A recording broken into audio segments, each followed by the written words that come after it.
오늘 본문에는 예수님께서 매우 명시적으로 예배라는 주제를 말씀하십니다. 이것은 예수님께서 직접 가르쳐 주신 예배에 관한 매우 중요한 진리를 담고 있습니다. 우리가 누구와 대화할 때 어떤 내용이 다루어지는가를 보면 사실 다 그만한 이유가 있는 겁니다. 이런 예배에 관한 중요한 내용을 직접 언급하시고 가르치시는 상황이라면 우리 생각에는 그 대상이 제자들이나 아니면 니고데모와 같은 유대인으로서 또 율법 선생과 같은 그런 사람과 이렇게 논의하시면서 가르치는 것이 더 적절해 보입니다. 그러나 예수님께서는 이 사마리아 여인과 이 예배의 문제를 다룬다라는 것 자체가 사실은 이 예배의 본질에 관한 어떤 중요한 의미를 우리에게 전하고 있다, 그런 생각을 안 할 수가 없죠. 예배란 결코 신학적으로 논쟁할 수 있는 주제가 아니기 때문에 그렇습니다.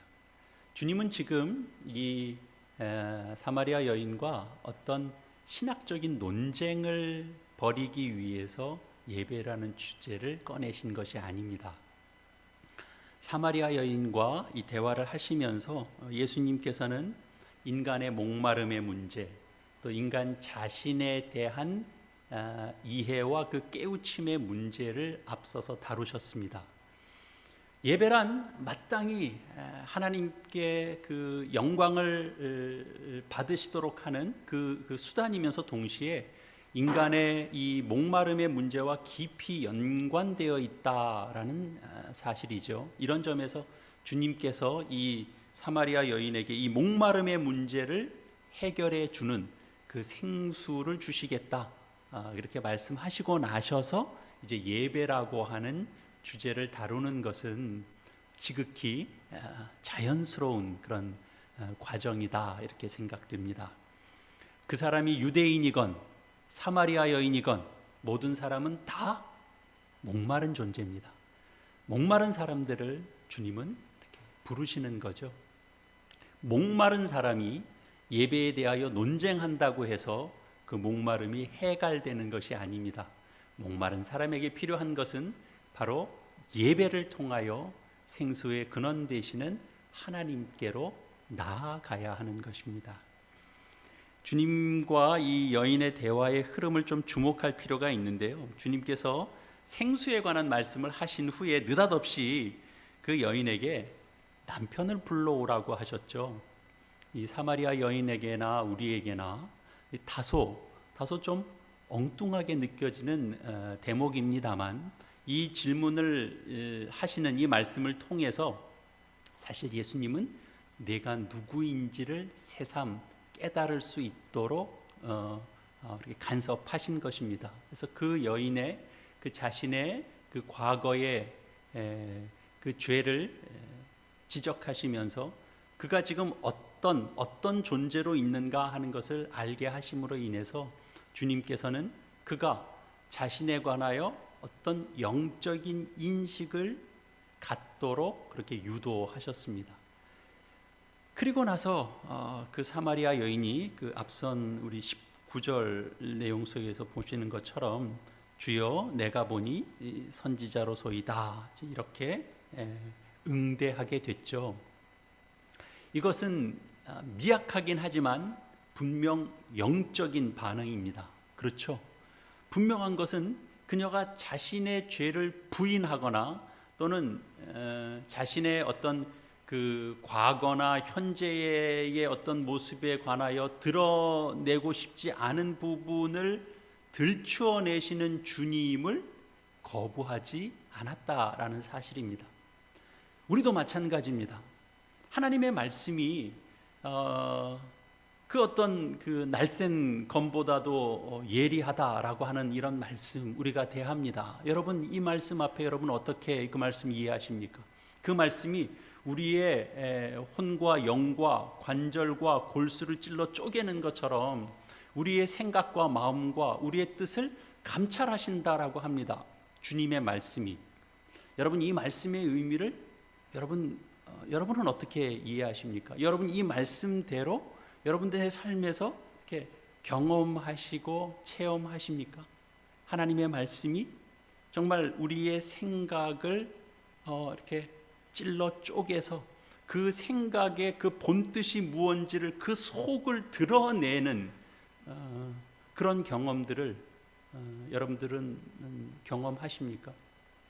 내가 이렇게 말하고 있지만 이 속에는 내 안에 죄가 있구나 라고 하는 것들을 주의 말씀이 우리를 비추어 보며 우리가 깨닫게 되죠. 주님은 이 여인을 만나서 이야기할 때 이 여인의 그 지난 삶 속에서 겪어왔던 그 고단한 삶에 대해서 이렇게 감각적인 위로를 하려고 애쓰시지 않으셨습니다. 그 여인에게 필요한 것은 하나님 앞에 나오는 것이고, 그것은 회개이고, 그리고 그가 주를, 메시아를 영접하는 일이었습니다. 이 일 없이는 그 어떤 위로도, 그 어떤 감각적인 만족도 결코 그에게 유익되지 않다라고 하는 것을 주님은 잘 아십니다.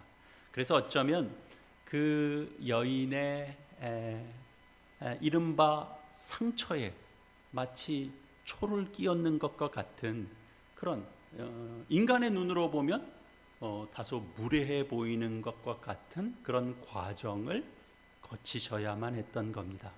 처음 보는 여인에게 유대인으로서 유대인 남자가 할 수 있는 그 이상의 것을 예수님께서 하셨죠. 그러나 중요한 것은 앞서 말씀드린 것처럼 이 여인이 그것을 받아들이며 영적인 인식을 그가 시작하기 시작했다라는 겁니다. 우리가 그것을 뭐라고 이해하냐면, 우리는 이런 과정, 이런 현상, 이런 사실을 우리는 이렇게 표현합니다. 은혜라고 표현하는 겁니다. 여러분, 이것이 은혜입니다. 은혜가 아니면 모든 자연인은 죄를 부인하는 것이 훨씬 더 자연스러운 반응입니다. 그런데 우리가 언제 영적인 인식을 하고 언제 영적인 자각을 시작하게 되느냐 하면 우리의 죄성을 인식할 때입니다. 우리의 죄를 깨닫게 될 때 우리의 그러니까 우리의 실제에 대한 영적인 감각이 시작이 되는 거죠. 우리 자신이 부인할 수 없을 정도로 우리의 죄를 깨닫게 될 때, 또는 그 죄의 결과로 겪게 되는 그런 삶의 딜레마들을 우리가 경험하게 될 때 우리는 비로소 영적인 실제에 대해서 생각하게 됩니다. 진지해지는 거죠. 그러면 이전에는 우리가 진지하게 살지 않았나요? 이런 차원에서 보면 우리는 나름 열심히 살았고 진지하게 살았다라고 말할 수는 있겠지만, 그러나 우리는 비로소 진지해지는 겁니다. 그때 우리의 삶에 대하여 보다 더 진지해지는 겁니다. 여러분, 우리가 스스로 해결할 수 있는 모든 문제, 그건 문제일 수 없습니다. 여러분 스스로 여러분이 가지고 있는 능력으로 누군가의 도움을 좀 받아서 해결할 수 있는 그런 일, 그 앞에서는 그건 우리의 문제가 아니죠. 그러나 해결할 수 없는 문제 앞에 서게 될 때 우리는 비로소 영적인 문제 앞에 관심을 돌리게 되는 겁니다. 우리 모두는 그 내용이 좀 다를지라도 사실은 다 이런 방식으로 다 주님 앞으로 나옵니다. 사실 따지고 보면 여러분 언제 신앙을 갖게 됐습니까? 여러분 언제 주님을 인격적으로 만나게 됐습니까?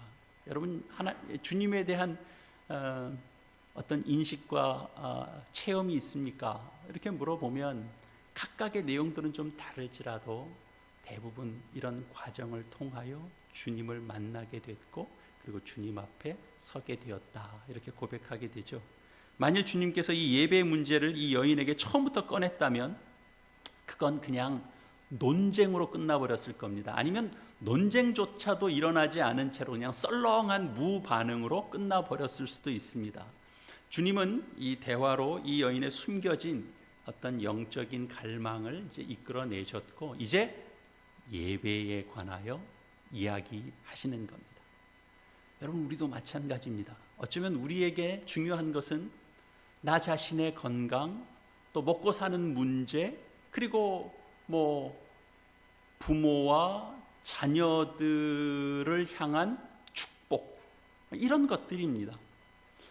과거에 공부를 잘 했던 어떤 한 청년이 이제 우리나라의 이제 서울대학교 우수한 성적으로 다 졸업하고, 그리고는 하나님의 부르심을 확인하고 신학생이 됐어요.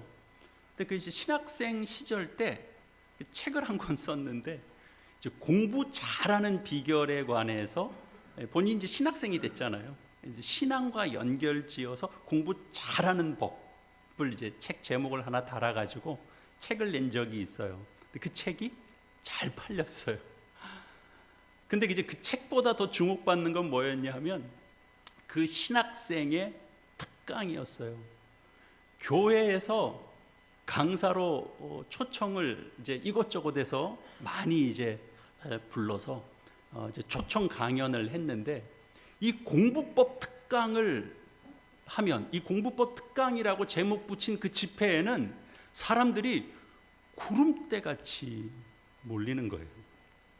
지극히 단순하고 선명한 이 복음을 선포하는 장소에는 그때나 지금이나 빈자리들이 있고 교회가 빌 수 있는데, 근데 이 공부법을 전하는 자리에는 왜 이렇게 사람들이 구름대같이 몰릴까요?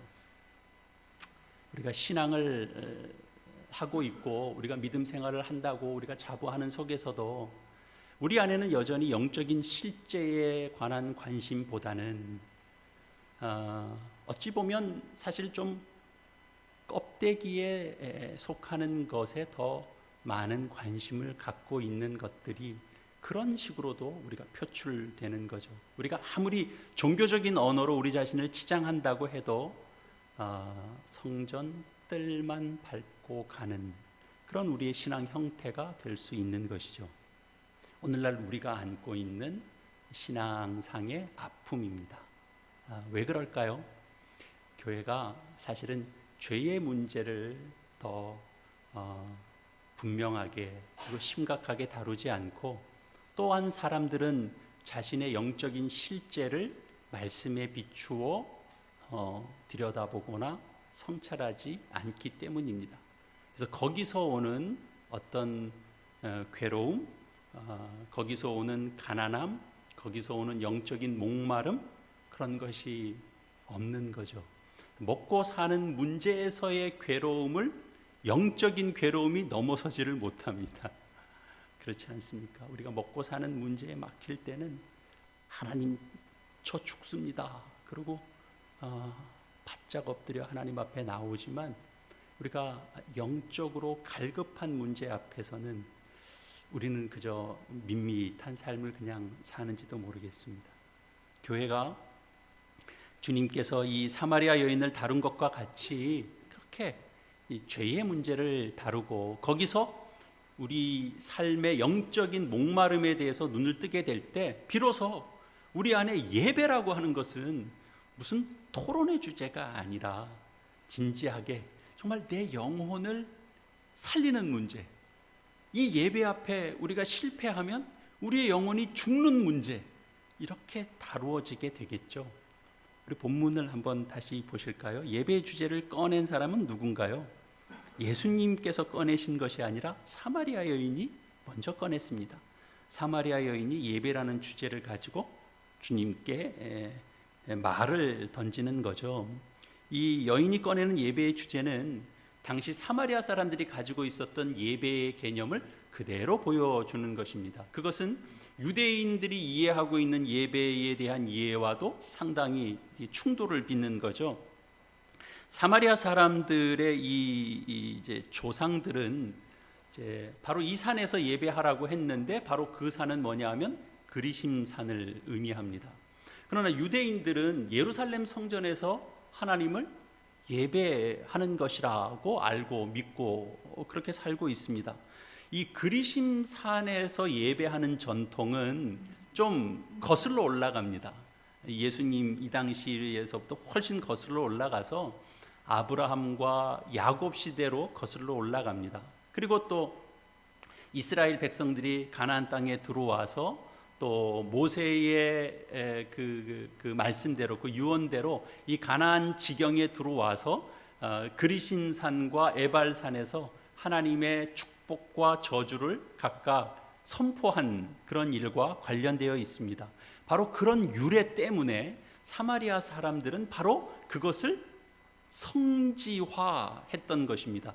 당연히 이제 이스라엘 역사에서 그 남과 북이 나뉘어질 때 우리가 이제 새벽 예배 말씀을 통해서 우리 열왕기 말씀을 보고 있습니다만, 이 북이스라엘의 이제 나라가 갈려질 때 북이스라엘의 여로보암이 금송아지 2개를 만들어서 하나는 베델에, 그리고 다른 하나는 가장 북단의 단에 이렇게 세운 것, 그것은 이제 더 이상 예배를 위해서는 우리가 예루살렘으로 가지 않아도 되는 그런 이유를 이제 만든 겁니다. 그런데 거기에다가 이 그리심산은 이 그 모세의 이제 그 모세 오경 통해서 전해지는 내용이 바로 거기서는 복을 선포했던 장소이기 때문에 생각해 보십시오. 그러면 예배의 장소로 이거보다 더 좋은 장소가 어디 있겠습니까? 바로 그런 장소로 그들 속에는 이미 자리매김되어 있었던 거죠. 근데 예배의 장소는 여러 곳일 수 없다, 한 곳이다, 예루살렘이다 라고 하는 유대인들의 생각과는 사실은 이제 도저히 합쳐질 수 없는 이제 견해 차이가 존재하고 있는 겁니다. 주님께서 하신 말씀은 뭐죠? 이 산에서도 아니고 그리심산이죠. 그런 전통이 있고 그런 유서가 깊고 의미를 부여하면 얼마든지 부여할 수 있는 그 산도 아니고 예루살렘도 아니다, 그렇게 말씀하시는 겁니다.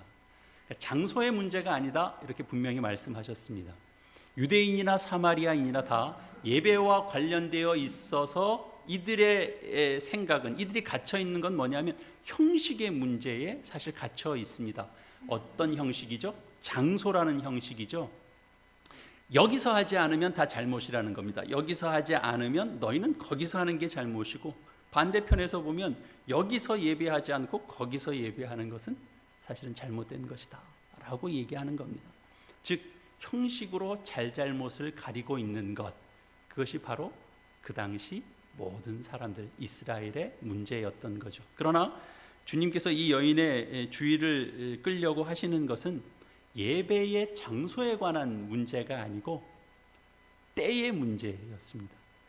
과거에는 예루살렘 성전에서 예배를 드렸지만 이제 메시아가 오셔서 메시아를 받아들이는 모든 하나님의 백성들, 그 신자들 마음 속에 이제 성령이 거하심으로 해서 그들 스스로가 성전이 되기 때문에 더 이상 장소라는 형식에 매이지 않는다라는 말씀을 하시는 거죠. 이것이 바로 21절에 있는 대로 아버지께 예배할 때가 이르리라 라는 말씀입니다. 다시 한번 제가 강조하겠습니다. 여기 2가지가 다 강조되어 있는데요, 아버지께 예배할 때가 이르리라입니다. 그리고 23절에 보면 그때 비로소 영과 진리로 예배할 수 있다, 이런 이제 논조로 되어 있습니다. 여러분, 주님의 말씀에서 이 예배가 무엇인지가 드러나는 겁니다. 아버지께 예배할 때가 온다. 예배란 아버지를 알고 아버지께 마땅한 대접을 하는 겁니다. 우리가 하나님 앞에 참된 예배를 드린다라고 하는 것은 하나님을 아버지로 인식하고 그 하나님 아버지께 영광과 경배를 올려드릴 때 이루어지는 것이지, 그것이 무슨 형식이나 방법이 그것을 대신할 수는 없는 것입니다.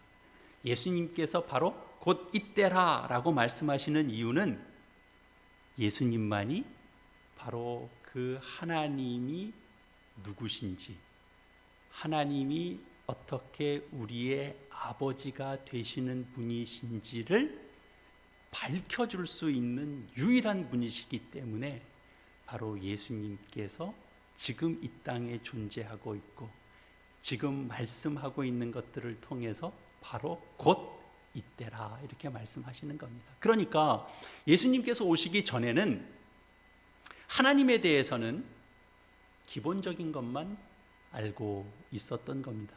하나님의 말씀을 듣지 않으면 그냥 큰일 나는 정도로만 다 알고 있는 거죠. 그런데 예수님께서 오심으로 인해서 그 하나님이, 메시아를 이 땅에 보내시는 하나님이 어떤 하나님이시고 그가 어떻게 우리의 아버지가 되시고 그 아버지는 어떤 아버지인지를 비로소 알게 하신다라는 겁니다. 그러니까 하나님이 우리의 아버지가 되시는 것을 비로소 예수님을 통해서만 우리는 제대로 알 수 있다라는 거죠. 여러분, 아버지는 어떤 존재입니까? 한 가정에서 그저 그 가정의 생계를 담당하는 정도가 아버지인가요? 그렇지 않죠. 이 혈육으로 묶여질 뿐만 아니라 사랑과 애정과 관심과 그리고 긍휼과 그리고 편드시는 이런 그 사랑이 다 있는 거죠. 바로 예수님께서 오셔서 비로소 하나님을 바로 이와 같은 아버지로 알고 예배하는 그런 참다운 예배가 비로소 가능해졌다라는 걸 지금 말씀하고 있습니다. 여러분, 아버지를 제대로 알아야 참된 예배, 영과 진리로 드리는 예배를 드릴 수가 있습니다. 우리 하나님 아버지는 우리를 사랑하시고 우리를 지키시고 그리고 우리의 처지를 안타까워하시고 그리고 우리 때문에 애를 태우시고 우리를 위하여 기도하시는 분이십니다. 이런 하나님을 아버지로 알고 드리는 예배는 그 하나님 아버지 앞에서 우리의 마음과 뜻을 다해서 우리의 힘을 다해서 하나님을 사랑하며 예배할 수 있게 되는 것입니다. 아버지를 모르면 금송아지를 만들어서 지금 너희 눈에 보이는 이것이 바로 너희를 애굽 땅에서 인도하여 낸 너희의 신이다 라고 가르칠 수 있고, 그리고 그 가르치는 바에 그렇게 알고 또 그 말을 듣고 그 말대로 따르고 그럴 수 있는 겁니다. 아버지를 모르면. 그러면 그냥 단지 종교성이죠. 주인이 없는 겁니다. 그 주인 되시는 하나님에 대한 이해와 인식이 없는 겁니다. 그렇게 오늘부터 그렇게 알고 그렇게 믿어라. 그럼 그때서부터 그냥 그렇게 알고 섬기는 겁니다. 그냥 자기 최면에 불과합니다. 너무 우스꽝스럽죠. 여러분, 모세가 율법을 받으러 올라갔을 때 금송아지를 만든 사건이나 그가 훨씬 세월이 지나서 또 북이스라엘에서 똑같은 일을 했을 때도 백성들이 그 말을 그대로 따르는 게 우스꽝스럽잖아요. 어떻게 그걸 여호와라고 치자, 이것이 우리를 인도하여 낸 신이다 라고 얘기할 때 그걸 그대로 이렇게 믿고 따라갑니까? 우스꽝스럽죠. 근데 생각해 보면 과거 이스라엘만 꼭 그런 게 아닙니다. 여러분, 생각해 보면 우리가 그렇습니다. 여러분, 우리가 하나님 상을 만듭니다. 성경이 가르치는 하나님이 아니고 내가 기대하고 내가 바라는 하나님을 내가 만듭니다. 내가 만들어서 거기에 종교성을 막 담습니다. 그것이 자신들이 만든 우상을 빚어서 그것을 하나님이라고 경배하자라고 한 것과 여러분, 무엇이 다릅니까? 같습니다. 이 우상 숭배가 이스라엘 역사 속에 계속되었고, 이 우상 숭배가 심각해질 때마다 하나님은 선지자를 보냈습니다. 선지자들이 이스라엘 공동체 속에 등장하면 모든 선지자들은 동일하게 그 선포를 하는 겁니다. 너희는 지금 우상을 섬기고 있다. 하나님께로 돌아와야 된다. 동일한 걸 선포했습니다. 그러나 이스라엘은 결국 나라가 망할 때까지 그 우상 숭배에서 돌이키지 못했습니다. 그리고 예수 그리스도가 올 때까지도 그것은 이어지고 있는 겁니다. 물론 예수님께서 오셨을 때는 그 양상이 좀 달라졌습니다. 그때는 바리새인들의 가르침이 이 유대인들 속에 굉장히 이제 영향력을 많이 발휘할 때입니다. 이 바리새인들의 가르침으로 대표되는 이들의 신앙과 이들의 예배관이라고 하는 것은 그들이 잘 지켰다라고 하는 도덕과 윤리로 표현됐습니다. 신앙이 도덕과 윤리가 되어버리면, 그래서 예수님께서 바리새인들을 지적하는 것처럼 스스로 옳다고 여기는 어떤 치장에만 사람들이 몰두하지 처음으로 돌아가서 자기네 죄를 보지 못하는 겁니다. 그럼 동일하게 자신의 실제를 보지 못하는 것과 크게 다르지 않습니다. 열심히 종교성을 갖고 있는데도 불구하고 자신의 실제를 보지 못하는 겁니다. 그래서 결국 예수님께서 오셔서 우리에게 베푸시는 은혜는 바로 이 사마리아 여인에게 베푸신 은혜와 동일합니다. 우리 지난 시간에 확인한 것처럼 그 여인이 갖고 있었던 그 고립감에서 벗어나게 하고, 그리고 자기 최면과 또 그 도덕과 윤리에서 벗어나게 하는 겁니다. 그러면 우리에게 있어서 어떤 형식의 문제라고 하는 것은 그러면 아무 문제도 되지 않는 것일까요? 예수님께서 오신 이때, 그때를 우리는 맞고 있습니다. 그 이유를 우리는 살고 있습니다. 그리고 우리는 예수님께서 알려주신 대로 하나님을 아버지라고 부르면서 예배하고 있습니다. 그러면 우리는 뭐 굳이 교회로 모일 필요 없이 우리 각각 있는 자리에서 자유롭게 홀로든 둘 셋이든 그렇게 예배하면서 살면 될까요? 우리가 한 가지 여기서 놓치는 게 있습니다. 사람들은 인간의 연약함을, 인간의 나약함을 종종 놓칩니다. 우리가 연약하고 나약하다라고 하는 것을 고백을 하면서도 불구하고 인간이 갖는 나약함을 우리는 때마다 놓칩니다. 우리 세상에 이게 그 진정성이라는 말 되게 많이 쓰잖아요. 그게 뭡니까? 진심의 문제를 묻는 겁니다. 그 진정성이 있었어? 이렇게 물어보는 거죠. 그러니까 너 진심이 있었냐는 걸 물어보는 건데, 여러분 그런 경우들 많이 겪어봤을 텐데, 나 진심 있어, 이런 얘기들 누군가가 상대방이 이렇게 하는 얘기들 있잖아요.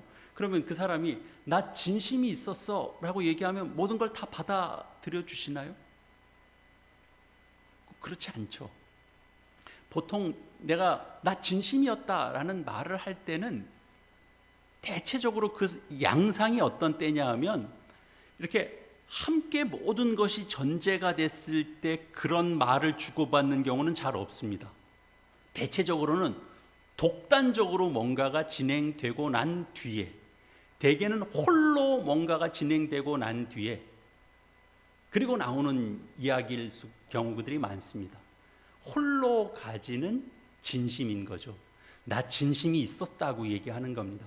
그런데 그 진심은 대체적으로는 독단으로 흐르기 쉽고 경우에 따라서는 독재로 흐르기 쉬운 거죠. 그래서 인간에게는 견제가 필요한 것이거든요. 교회가 필요한 이유도 동일한 이유입니다. 교회는 단지 하나님께로 나아갈 수 있는 통로로서 교회가 존재하는 것만이 아니고요. 교회가 아니더라도 우리는 하나님 앞으로 나아갈 수 있습니다. 그거는 성경이 우리에게 알려주는 말씀입니다. 우리가 개인적으로 하나님 앞에 나아갈 수 있습니다. 그러나 앞에서 말씀드린 것처럼 인간은 나약하기 때문에, 인간은 독단적으로 흐르기 딱 좋은 존재이기 때문에 우리는 함께 모여서 동료를 받아야 되고, 그리고 견제도 받아야 됩니다. 다른 사람과 우리가 함께 하면서 내 안에 있는 죄도 보아야 되고요. 다른 사람들과 함께 하면서 내가 가진 은사도 봐야 됩니다. 격려도 받아야 되고 죄도 봐야 됩니다. 성경에서 이렇게 어떤 형식을 말할 때는 그건 다 인간이 가질 수 있는 성의에 관한 것입니다. 여러분, 사랑하는 사람에게 우리가 사랑한다는 말을 할 때 아무 종이나 이렇게 딱 찢어가지고 아무렇게나 써가지고 내 진심이야 이렇게 얘기하지 않습니다. 사람이 성의를 보입니다. 중요한 말을 전해야 되잖아요. 그것도 사랑하는 사람에게. 그러면 편지지를 고르는 데서부터 성의를 보이죠. 좋은 편지지 고르려고 그러죠. 시간도 쓰죠. 그리고 글도 고르죠. 쓰다가 지우기도 하고 쓴 것 버리기도 하고, 그래서 잘 정리된 그런 이제 편지를 전하는 것입니다. 마치 그런 겁니다. 그런 과정과 형식에 다 그 사람의 내면이 담겨지는 겁니다. 여러분, 예배는 장소가 아니라 그 대상과 관련된 것이다 라고 말씀하고 가르치셨던 예수님의 그 내용, 그것은 그러니까 너희는 이제부터는 아무 데서나 다 드려도 된다 라고 해서 인간이 매일 수 있는 족쇄를 확 풀어놓은 것이 아닙니다. 너희가 하나님을 사랑한다면 그 사랑은 흘러 넘칠 수밖에 없는 것이다, 이렇게 가르치시는 것이고요.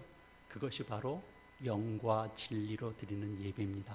참된 예배로 나아가는데 가장 큰 방해꾼이 있다면 우리 안에 있는 어떤 결기감입니다. 결기라는 건 일종의 아주 강한 다짐이잖아요.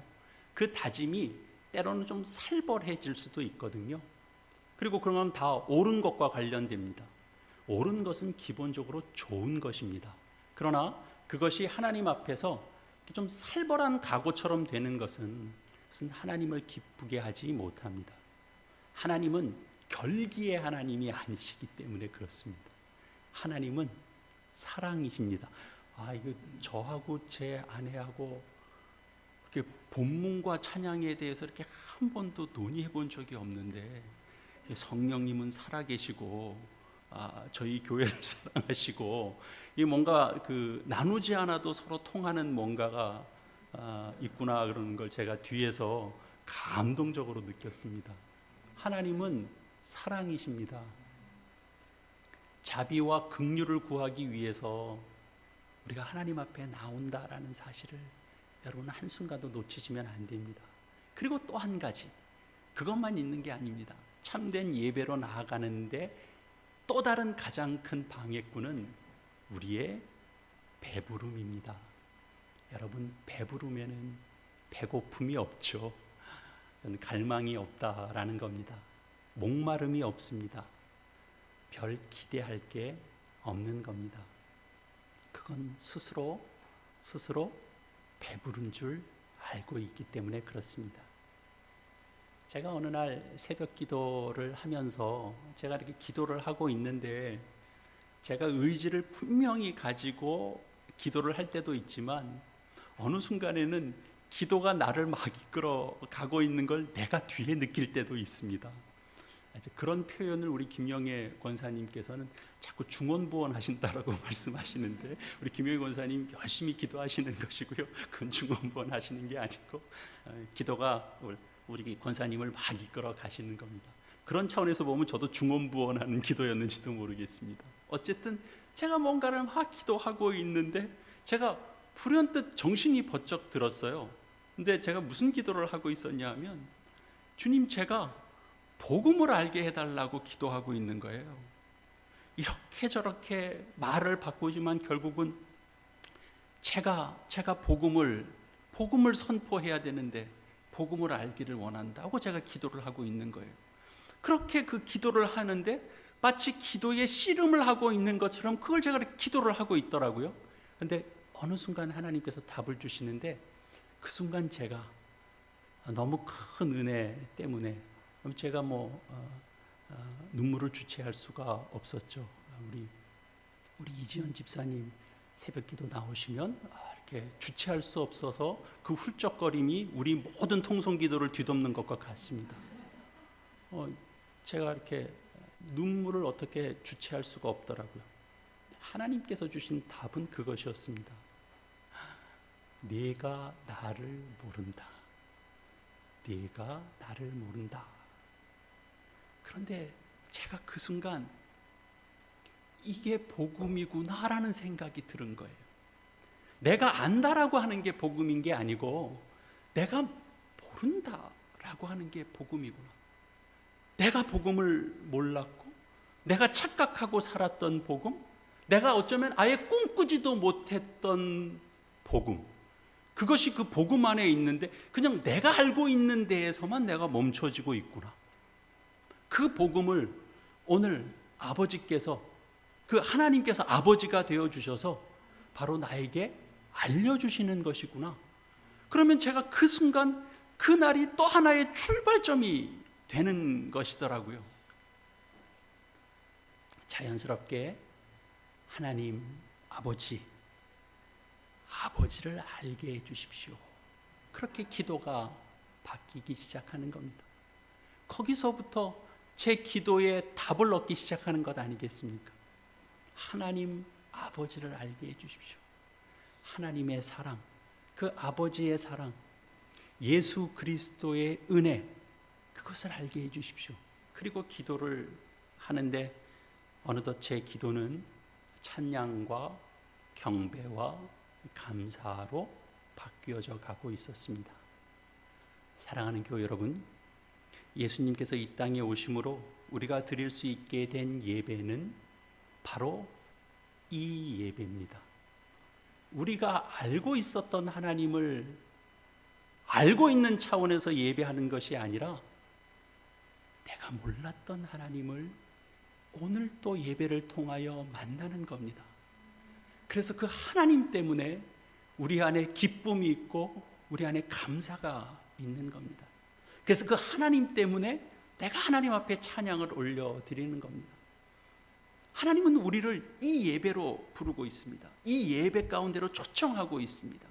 예배는 논쟁거리가 되어서는 안 됩니다. 예배는 하나님 아버지로 인하여 감사와 경배로 이어져야 됩니다. 여러분 모두가 바로 그 은혜를 누리시기 바랍니다. 하나님은 그 은혜를 베풀어 주시기 위하여 여러분 한 분 한 분을 이 예배의 자리로 부르시는 것입니다. 그 은혜를 다 누리시는 저 여러분 되시기를 바랍니다. 기도하시겠습니다. 이 시간 함께 우리 말씀을 기억하시면서 주 앞에 새로운 마음으로 주의 말씀과 함께 조화를 이루는 우리의 삶이 되기 위한 화음의 기도 함께 주님 앞에 드리시겠습니다. 아버지 하나님 감사합니다.